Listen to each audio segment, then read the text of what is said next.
Thank you very much. So I have one more when you swing back around to me when you're done.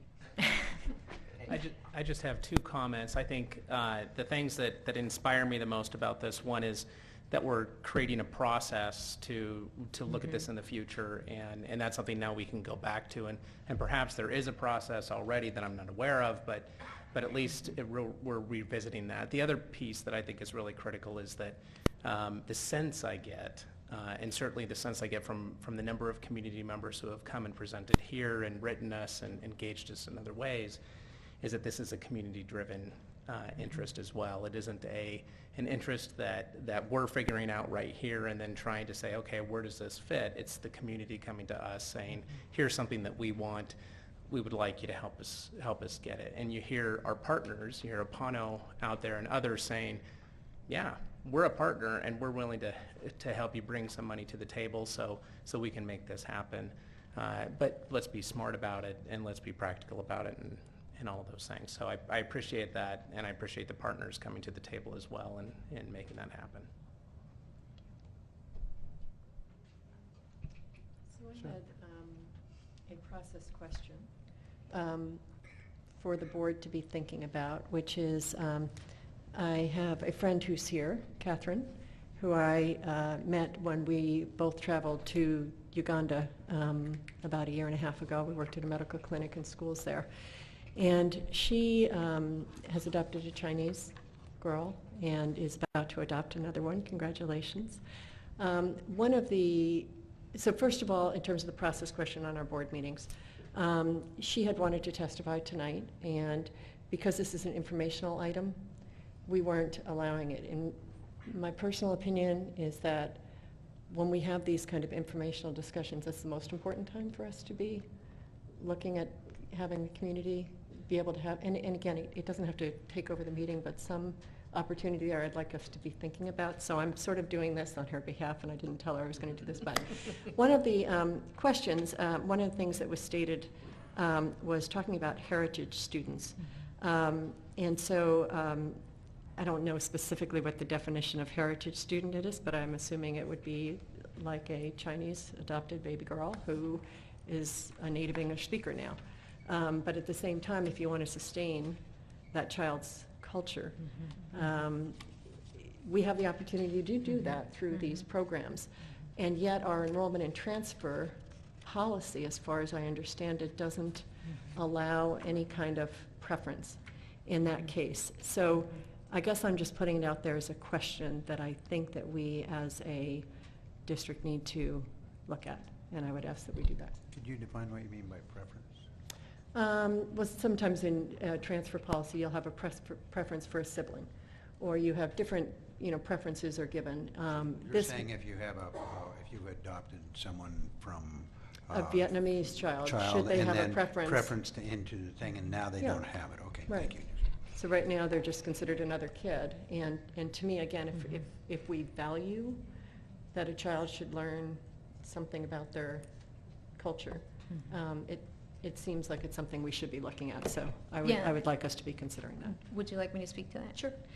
So when we develop a new or expand that immersion program, we have a plan of operation, and in that plan we delineate how enrollment and transfer will act towards applicants, and we make decisions, conscious decisions about where we want to give preference, whether it be to native speakers of that language or heritage students of that language, or whether we want to look at whether they qualify for free and reduced lunch, or whether we just want to give a blanket lottery, and we have a little bit of all of that within our system right now. So I think that we have the precedents in place to take a look at that and to leverage those decisions for the best of our students that are currently being underserved. But that has definitely come up, and actually Michael and I today were just talking about what exactly is the definition of a heritage student. So that's something that we're looking at. Well, am I right, just to follow up on that? It's a little bit complicated because a factor can't be race or ethnicity. Right. I mean, that's that's discrimination by its very definition. Right, it's a right. We protected would not class. use race, but we could use whether you, that is a heritage language for you, or you're a native speaker of that language, or someone in the home speaks that language. We could slice it different ways. Okay.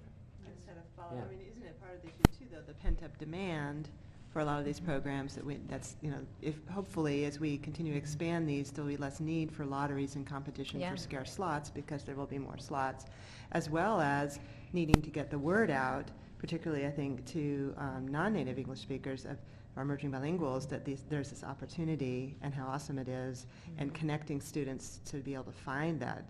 So we've kind of got this combination, but if we can make some progress on both those fronts, then we'll have fewer of these kinds of issues, not to diminish the importance of it, but to me, I'm like, how can we grow this and bring the folks in and reach the kids? And then my final question. Is this number 10? Is whether, no, I think this is like 5 or 6. Is this Karen? Is whether or not we have a board liaison or designated board liaisons for this discussion also, because it's obviously a really important one. I think we had it down as a possibility, but, I had yeah. a concept question, or a process question on that too, because you had your next steps, which is the goal is that by the end of October, you'll provide the superintendent with a recommendation for your expansions. But it wasn't clear to me if, and I really appreciate the thoughtful, detailed feasibility questions about location and demand and all those pieces, kind of the things we've already been talking about, as well as the really thoughtful kind of pros and cons and deliberations of, here's this, but on the other hand, trying to figure out what the best choices are. But I guess I'm just trying to understand is you're going to still do the outreach to figure out all those yes. Oh, demand yes. and communities actually wanting it, and how do you define which community, and how many? Yeah. So that's going to happen before the end of October? Yes. Okay. Yes, it will. Well, we have been reaching out to our community groups to gauge the level of interest, and we've gotten a large interest, in particular from our Vietnamese community. Right. Because that would be the program that we don't have, we can't go back to our enrollment and transfer data to see that actually there is a whole lot of interest in that. We currently can do that for Mandarin and for Spanish. But moving forward, we have secured some community members that will be participating in our committee to move forward and identify a site. But also kind of the marketing piece of like, where is the Absolutely. demand going to be? I mean, similar to when a charter school comes to us, we've got a startup.